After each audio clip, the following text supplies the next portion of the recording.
Alelí cuidaba a su padre hasta el extremo de impedirle que hiciera cosas que atentaran contra su salud. A veces hasta le recriminaba que fuera por la calle con su barra de madera sobre sus hombros, la que sostenía, a ambos lados, baldes de plástico llenos de sus excrescencias. Decía que sus residuos corporales eran algo valioso para él y que había tenido la buena suerte de encontrar un puesto, en el zoco, donde había un mercader que se las compraba. Savak podía confiar en Demir porque sabía que era persona honesta y que no lo fuera a embaucar con el pago de la mercadería. Alelí, de apenas 40 años, vivía con Savak, su padre. Y aunque él ya hubiera pasado la barrera de los 80, mantenía una salud envidiable tanto como para ayudar a la manutención de su querida hija. Lo único que a ella le preocupaba era verlo llevar los baldes cargados, colgados del travesaño que descansaba sobre sus cervicales. Una vez lo acompañó al zoco, y luego de haber visto todas las cosas indescriptibles que había en el puesto de Demir, le resultó difícil decidir volver. Alguna vez pensó en contratar un chino, para que le llevara los baldes, pero desde que aquellos avivaran su entendimiento, ya pasado cierto tiempo de residencia en el país, no pudiera confiar en ellos. Habían elevado demasiado la tarifa, habiendo comenzado cobrando unas pocas guineas pasaron a demandar billetes contantes y sonantes por todo acarreo. Lo mismo cuando cargaban, sobre sus hombros, a algún desprevenido turista, solicitando, por el trayecto, en demasía. Ni hablar de un árabe que tenía un camello que usaba como taxímetro, con un reloj que colgaba de su pescuezo. En verdad, demasiada gente había hecho, de sus ingeniosas tretas, su modo de vida. Cuando Savak se enteró, a través de un amigo, que en el zoco compraban las excrescencias, no perdió más tiempo. Desde entonces, tanto fuese excremento como orina, lo evacuaba en los baldes. La única condición era que no mezclara las sustancias. Que si en el balde rojo iba su excremento, por ejemplo, en el verde iría la orina. Y mucho cuidado al llevar el cargamento, evitando derramarlo por el camino. Era menester que los baldes los llevara un día a la semana, en especial los sábados, porque cuanto más excrescencias juntara más valiosa sería la remuneración. Se quejaba constantemente que había días en que su deposición era escasa. Debido a eso le pedía a su hija que le preparara verduras, espinacas o acelgas, lo que ayudaba a mover su intestino. Con regularidad, una vez al mes iba al médico. Gracias a una radiografía de su cuello, el facultativo constató que sus cervicales estaban bastante soldadas, como si una capa de calcio las hubiese fijado. Savak explicó que era producto del peso de los baldes y que no deseaba operarse por no perder lo que ganaba en el zoco. El médico comentó que, si se decidiera, conocía a un cirujano birmano, experto en huesos del cuello, y que podía contactarlo. Savak respondió que lo pensaría. No estaba en su lista de prioridades someterse a una cirugía. Además sabía que, cuando uno estaba recién operado, debía pasar 3 o 4 días en el hospital, y que existiera una gran probabilidad que su vientre se secara por no moverlo durante ese periodo. perdiendo la oportunidad de vender sus excrescencias. La vez que Alelí lo acompañó al mercado, y tuvo oportunidad de ingresar en la tienda de Demir, sintió náuseas por todo lo que vio. El lugar estaba repleto de grandes toneles de latón, conteniendo excrescencias humanas. Por allá, uno conservaba excremento, otro solamente orina. Hasta había un par con sangre, requerida por el carnicero para la elaboración de sus exquisitas morcillas negras. El famoso y joven pintor Ahmad Alak llegaba todos los jueves, con su camioncito, a retirar varios kilos de excremento que utilizaba para preparar sus pinturas. Inclusive había obras de él con excremento directo, sin alterar. Según comentaban, exponía en las grandes galerías y vendía mucho. Una empresa, Agua Sabani, retiraba hectolitros de orina para ser procesada. De ella extraían arena para la construcción y el resto lo transformaban en agua mineral, la que embotellaban y ofrecían a los obreros del ferrocarril. En las afueras de la ciudad se estaba construyendo un barrio cuyas casas estaban siendo levantadas con ladrillos hechos de excremento, dando muy buenos resultados a la intemperie. Pero lo más sorprendente de todo esto fue que Alelí conociera a Faruk, uno de los dueños de la empresa constructora. A ella le resultaba difícil creer que, a sus 40, llegara a encontrar un hombre culto, muy prolijo en todo.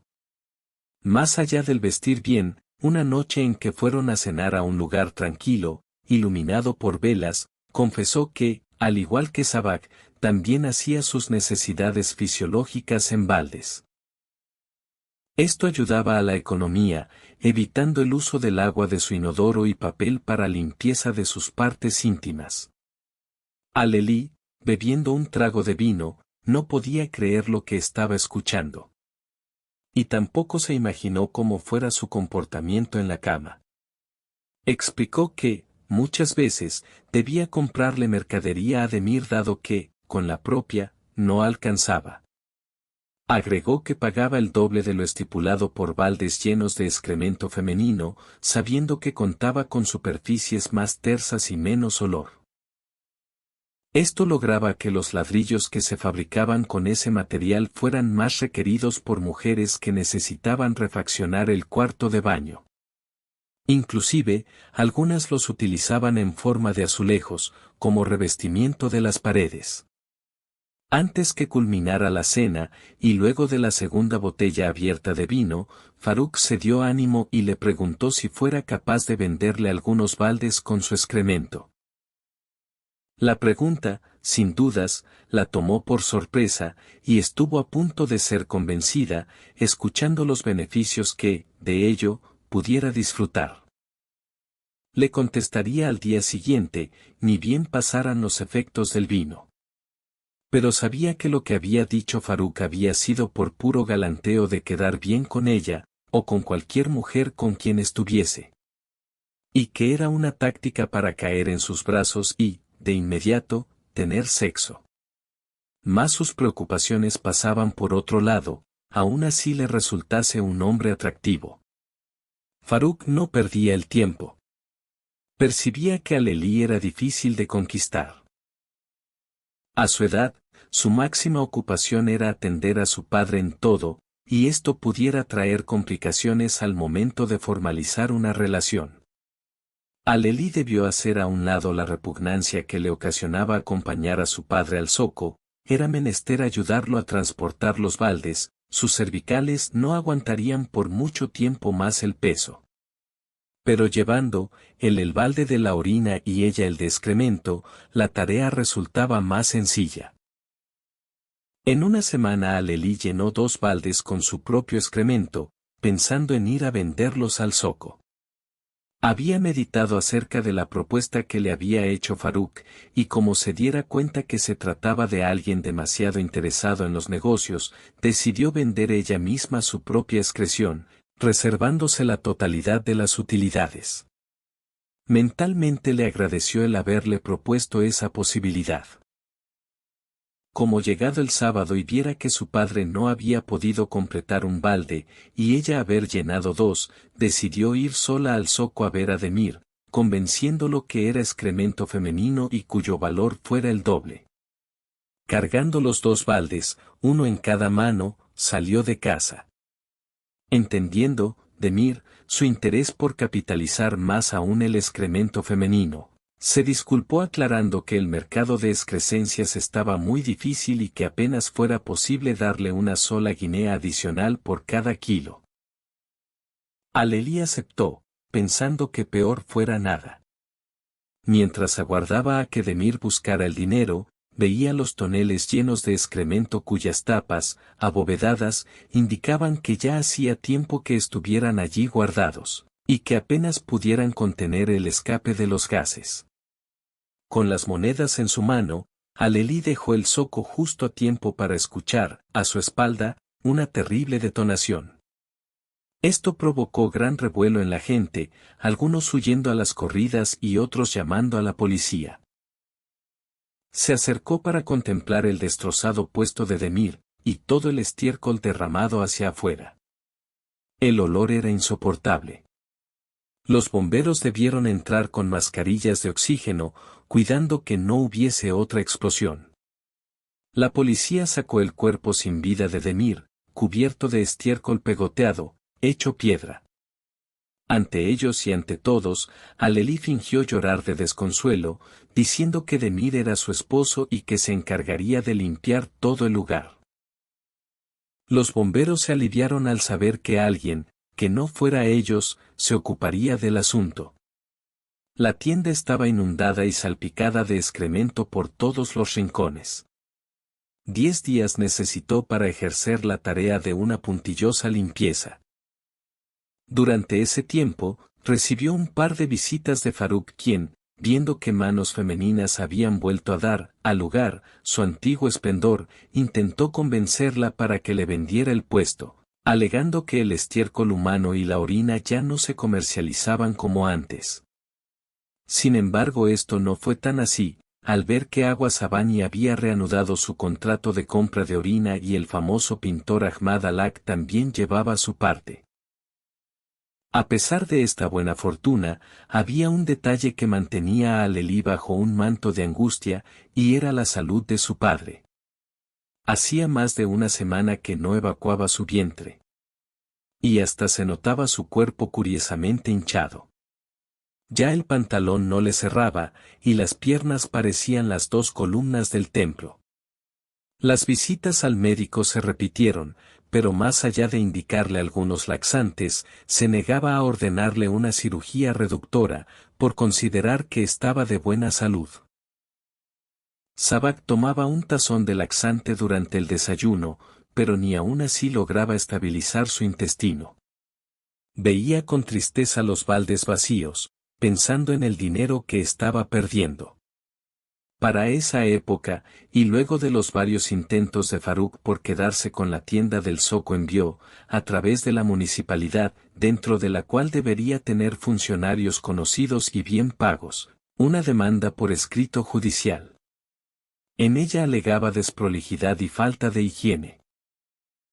Todo esto fue, luego de las comprobaciones del caso, desechado por apócrifo, debiendo retractarse. Cambiando de estrategia, invitó a Alelí y su padre a cenar a su mansión del campo. Se trataba de una amplia construcción atendida por una cohorte de mayordomos. Con parte de lo recaudado en el zoco, Alelí compró un auto pequeño y económico, con el cual pudieron trasladarse.